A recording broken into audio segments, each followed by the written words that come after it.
Bonjour tout le monde. Bonjour Pierre-Luc. Bonjour David. Très content d'être avec toi ce matin. Pierre-Luc d'Opkio, David de Dévolution. Je pense qu'on a une belle annonce à faire ensemble. Écoute, super content de pouvoir t'avoir dans nos studios de Dévolution pour un petit podcast. Mais d'entrée de jeu, avant de faire notre grande annonce, je ne suis pas sûr que tout le monde connaît Opkio dans notre clientèle. Fait que j'aimerais ça, Pierre-Luc, te laisser 2-3 minutes pour que tu puisses nous introduire Opkio, c'est quoi votre raison d'être, et puis une petite mise en bouche avant qu'on aille dans notre grande annonce. Merci beaucoup. Merci de l'invitation. Merci de nous donner l'opportunité de présenter Opkio. Donc, Opkio, on est simplement une plateforme de monitoring de performance dédiée aux gens de TI. On vient d'un background de télécom. On a toujours été des opérateurs télécom. On a toujours travaillé avec des MSP. On a toujours travaillé avec des entreprises. On a fait de l'architecture réseau pour eux. Puis on s'est rendu compte que 2015-2016, quand le monde des télécoms était pour changer, l'arrivée du SD-WAN, les transitions vers le cloud, l'adoption des applications SaaS, l'expertise de monitorer du réseau end-to-end entre des users et des applications, c'était en perdition. Ça existe de moins en moins dans le marché, puis on a décidé de focusser sur ce créneau-là. Donc, Opkio, aujourd'hui, on a 8 ans. On est bootstrap, basé à Montréal. On embauche tous nos gens localement. Puis, on développe l'application qu'on a toujours rêvé d'avoir. Donc, une application de monitoring de performance qui ne focus pas juste sur l'état de l'infrastructure réseau, mais qui focus sur la qualité et l'expérience des usagers dans le réseau. Tous les jours, pas juste quand ça va pas bien. Pas tous les jours, 24 heures sur 24, on fait des échantillons. Le monitoring de performance et de la qualité, c'est pas juste de faire un ping à toutes les 5 minutes. C'est 120 mesures de performance à la minute, 24 heures sur 24, en continu. On établit des baselines puis on lève des alertes en fonction de la variation du baseline puis de l'expertise, plutôt de l'expérience utilisateur. Te souviens-tu, Pierre-Luc, comment on s'est rencontrés puis comment Opkio a rencontré Dévolution? Oui, je pense qu'on était des bébés, c'est-à-dire qu'on s'est rencontrés très, très tôt dans la vie d'Opkio. On était venu faire un tour ici pour venir chercher de l'expertise SaaS québécoise. Il y a 8 ans, ça ne courait pas vraiment les rues, donc on cherchait des modèles, Ça court toujours pas les rues, là, ça reste quand même. Là. Donc, puis on s'est pointé ici avec GF, mon partner à l'époque, puis on est venu échanger, on a pitché notre vision, nous avez présenté le campus qui était déjà fleurissant ici. Puis on a eu une bonne discussion, là, comme toutes les autres bonnes discussions qui ont suivi après, mais je me souviens vraiment m'être assis dans la voiture en sortant puis d'avoir dit à mon partner, wow, ça c'est vraiment inspirant. Là. C'est comme ça qu'on veut être quand nous autres aussi, on va être grands. Ah ben c'est gentil, mais je te dirais que je te retourne le compliment parce que dans le fond, ce qui est intéressant, c'est de trouver des entreprises similaires à nous, dans des marchés comme nous, avec une vision comme nous. Et à ce moment-là, c'est ça qui avait accroché. Puis dès le départ, Pierre-Luc, à cette époque-là, tu n'étais pas encore le président parce que maintenant, tu es le président d'Opkio. On voyait quand même que tu avais une grande expertise du marché des télécoms, mais on s'entend que les télécoms et les TI ont comme un peu convergé depuis les dernières années. C'est vraiment des similitudes sur le modèle d'affaires, sur le marché, sur nos visions. J'ai toujours rencontré des gens de TI puis pas des gens de télécom, même que dans mes anciennes équipes, à l'époque où j'étais chez Fibre Noire, on avait une équipe de pas loin d'une vingtaine de personnes. Des fois, j'avais des gens qui avaient des attitudes. Si on allait voir des gens et ils disaient, voyons, lui, il connaît rien. Je dis, non, c'est nous autres, les experts en télécom. Eux autres, c'est des gens de TI. Puis les gens de TI, on les connaît bien. Là, ils ont 1000 casquettes. Ouais. Ils gèrent la sécurité, la télécom, l'infra, les serveurs, les usagers. Performance, les gens ils comprennent pas qu'est-ce que les gens de TI font quand ça va pas bien, puis quand ça va trop bien, ils se demandent quel gars de TI pourrait couper parce que ça va bien. Ils sont toujours dans un environnement pas facile.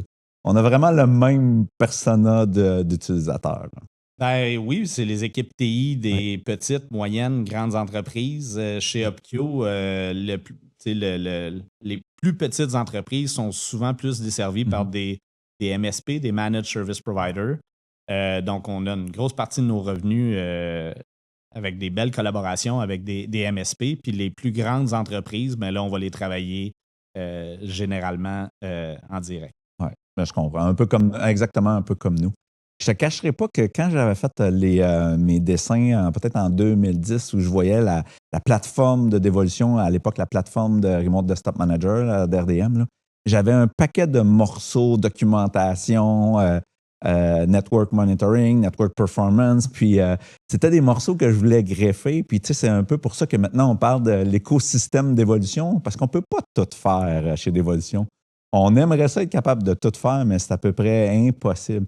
D'où le lien, Pierre-Luc, je pense que tu peux voir le lien de notre intérêt à travailler ensemble. Ben oui, mais là, c'est drôle que tu parles du dessin originel. Oui. Parce que j'en ai un chez nous aussi qui est encadré dans un mur. Dis-moi pas que tu avais des remote connections, là. Non, mais j'avais tout un volet sécurité que j'ai jamais couvert. Okay. Puis on a pris une décision stratégique, nous, étant donné qu'on était cloud, qu'on voulait vraiment se spécialiser au niveau de la télécommunication. Ouais. Il y a un nouveau terme aujourd'hui qu'on utilise de plus en plus qui est l'observabilité. Mais quand tu regardes le dessin originel d'Opkio, 2015-2016, c'était une plateforme d'observabilité. C'était d'avoir le plus de probes, de collecteurs, de logs, de sources d'informations possibles pour réussir à faire de l'autodiagnostic de problèmes réseau. C'était pas mal ambitieux déjà en 2015-2016. C'était son champ d'expertise à toi avec ton rêve. C'était le rêve, effectivement. Puis quand j'ai présenté ça à mon partner, il a dit « Ouais, c'est bien beau tout ça, mais il va falloir bâtir ça brique par brique, un morceau à la fois. Comme on vient de la télécom, on va commencer par le réseau, puis après ça, on élargira. » C'est exactement ça. Ben, ce qui nous amène, Pierre-Luc, à la grande annonce qu'on voulait faire. Écoute, ensemble, je pense que les gens ont peut-être déjà deviné où est-ce qu'on s'en va. Mais dans le fond, Dévolution devient un partenaire investisseur. Je dis partenaire en premier parce que je pense que c'est plus que juste un investissement qu'on considère quand même significatif. C'est pas juste du financier, mais je pense en termes de vision. Opkio reste, je veux être clair, Opkio reste totalement indépendant. Pourquoi Dévolution font ça? C'est que je me suis rendu compte que créer des produits, c'est pas facile. Non. Parce qu'on n'a pas... vous autres, tu parlais de 8 ans. Ça fait 8 ans que vous pivotez, travaillez, réécrivez, vous bâtissez votre expertise. Puis même dans un monde où l'IA est capable de nous pondre du code rapidement, l'expertise du métier, l'expertise du terrain, c'est rendu pratiquement impossible à aller chercher du jour au lendemain. Puis c'est là que ça devient intéressant de faire des partenariats comme ça.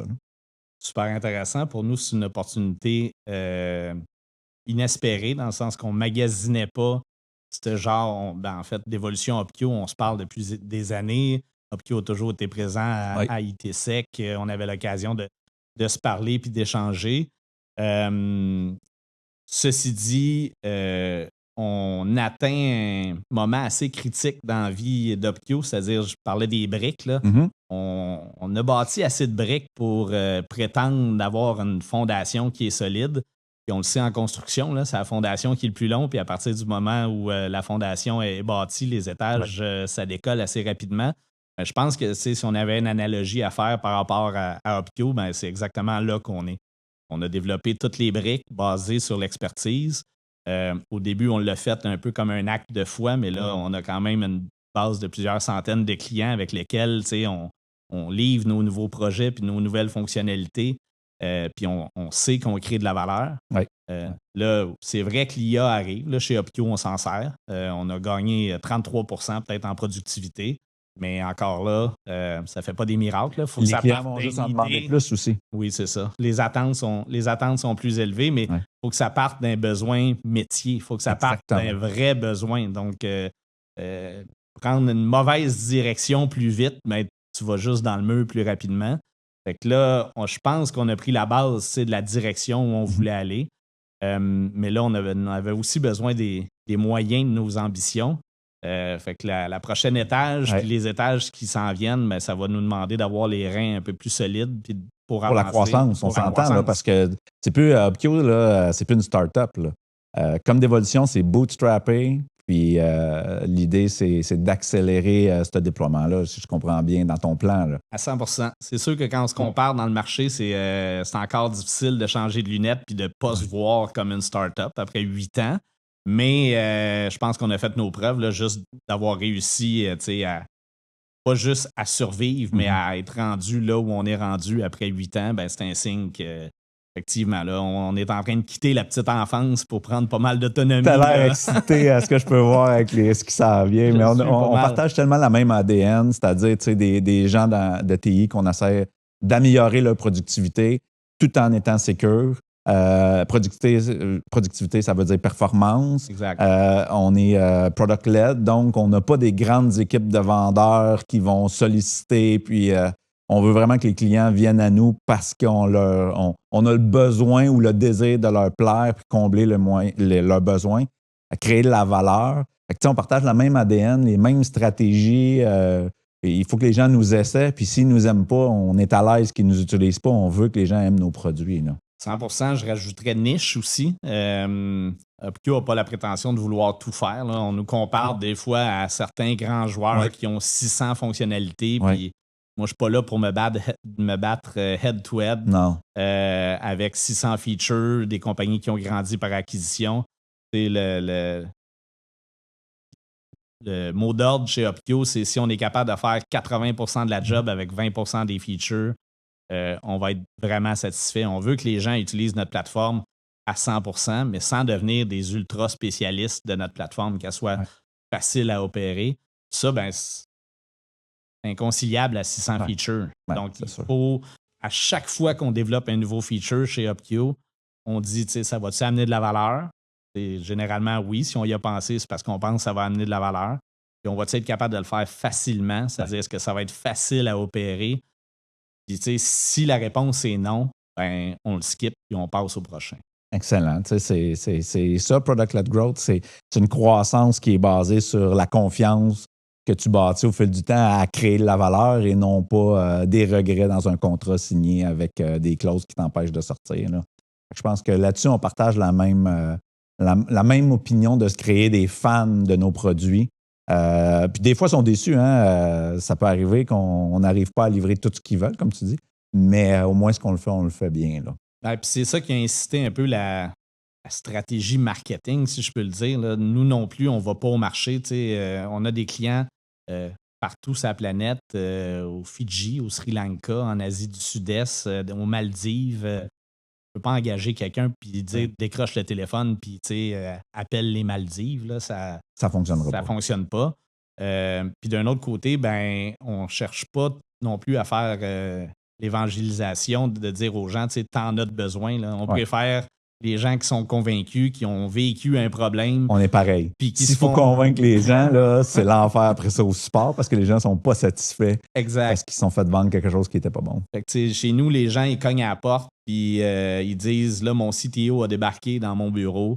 Teams ne marche pas. On est une business de temps d'employés. C'est inconcevable. Teams ne marche pas, je suis quand même surpris. Hein?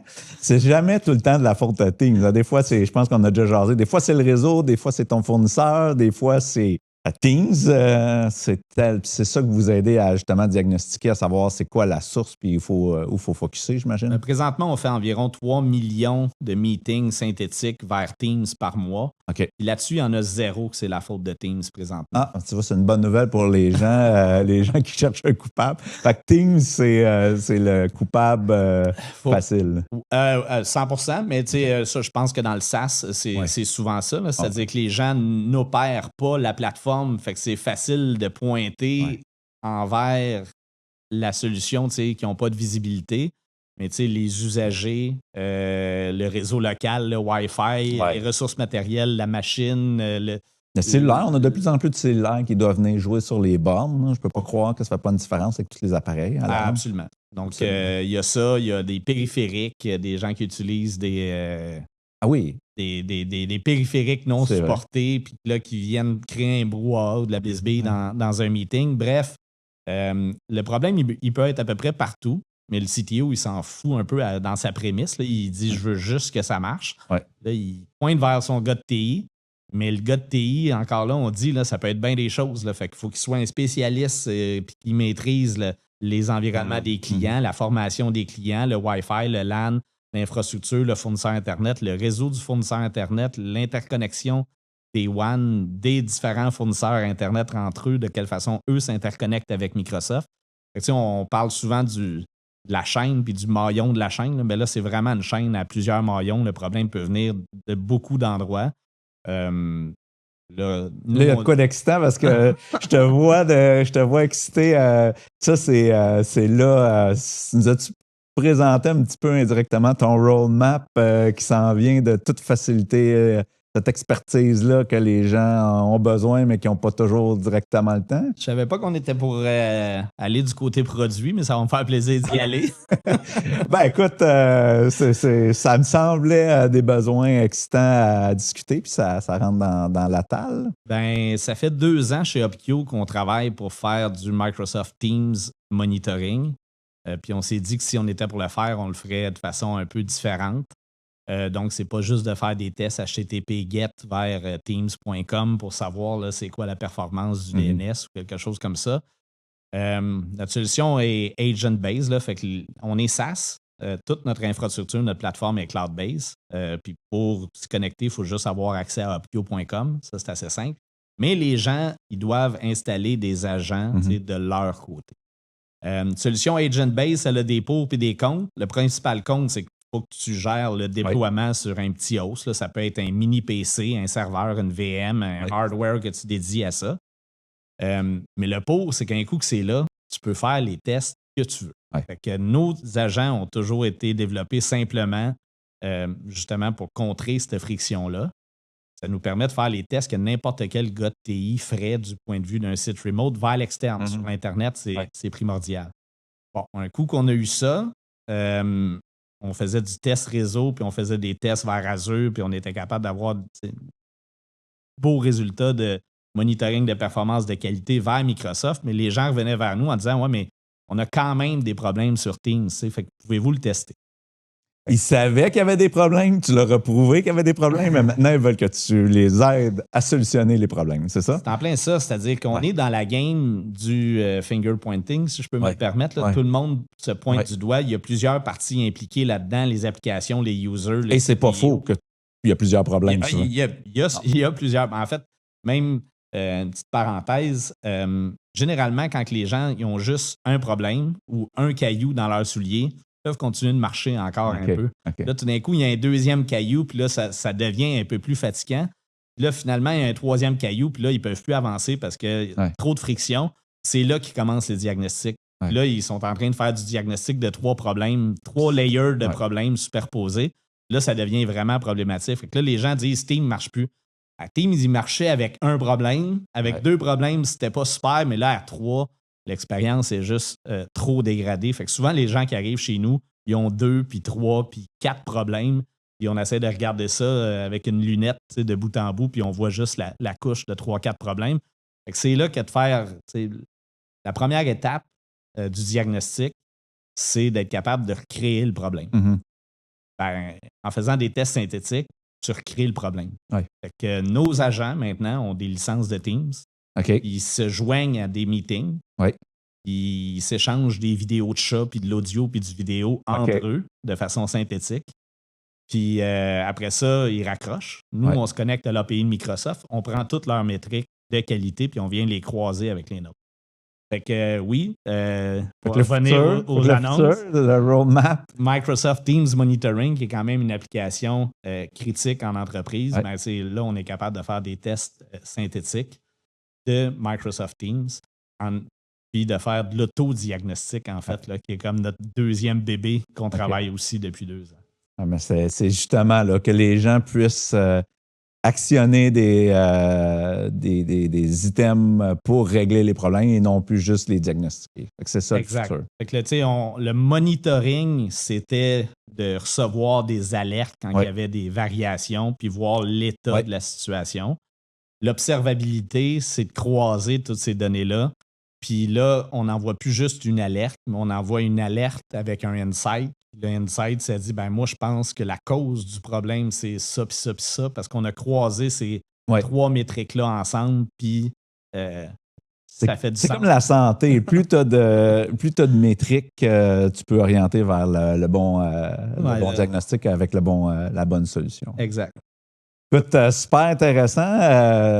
Pierre-Luc, je pense que là-dessus, les gens peuvent se demander comment on va collaborer concrètement. Je pense que comme on a le même genre de persona de clients, on va juste s'assurer ensemble de créer le maximum de valeur. Je ne sais pas si toi, tu avais une vision. Est-ce qu'éventuellement, on va faire des intégrations? Oui, comme on fait des intégrations, mais je pense que votre plateforme, votre produit est déjà très, très mature.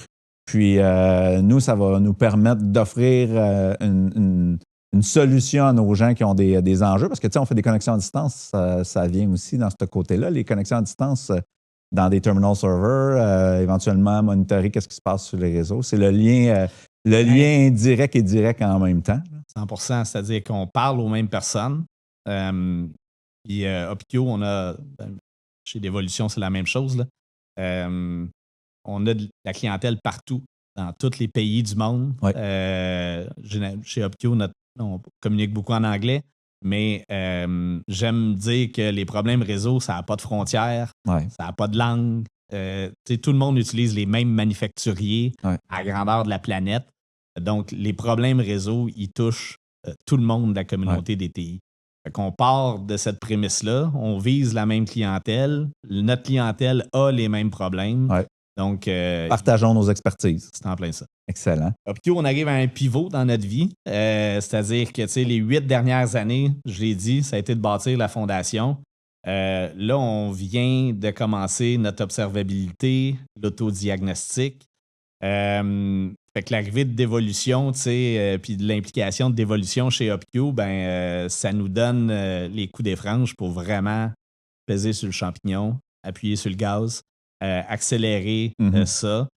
Donc, on va s'en servir et pour la partie développement et pour la partie commercialisation, toujours avec un optique product-led growth. Mais il y a énormément de choses qui s'en viennent en septembre. Justement, avec l'autodiagnostic des problèmes réseau, c'est ce que les gens demandent le plus, j'imagine. C'est ce que les gens demandent le plus. On a réussi à combler cette partie-là avec un UI super simple puis en présentant l'information la plus simplement possible. Ouais. Mais là, ce qui s'en vient chez nous, c'est vraiment autre chose. C'est le prochain niveau, là.